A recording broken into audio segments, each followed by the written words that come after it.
বন্ধুরা, এই বিড়াল ছানাটি তার বাচ্চাদের জন্য খাবার আনতে গিয়ে অ্যাক্সিডেন্ট করে। সে মারাত্মক অবস্থায় পড়ে থাকে এবং একটি লোক তাকে তুলে নিয়ে এসে প্রথমে তাকে জল খাওয়ায়, এবার একটি বাক্সের ভেতরে ঢুকায়ে ডাক্তারের কাছে নিয়ে যাওয়ার জন্য রওনা দেয় এবং তার বাচ্চাগুলো তার পাশ যেতে থাকে।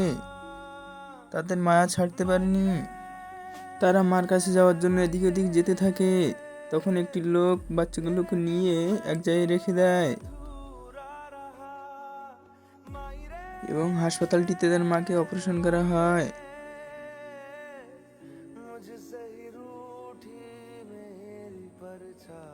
অনেক কাটা সেলাই করে ডাক্তার তাকে ওষুধ খাওয়ায় এবং আস্তে আস্তে ধীরে ধীরে বিড়ালটি সুস্থ হয়ে যায় এবং তার বাচ্চাদের তার কাছে দেওয়া হয়। আমরা এর থেকে জ্ঞান উপলব্ধি করতে পারি যে মায়ের ভালোবাসা কতটা শুদ্ধতা। ভিডিওটি ভালো লাগলে বন্ধুরা অবশ্যই শেয়ার করবেন।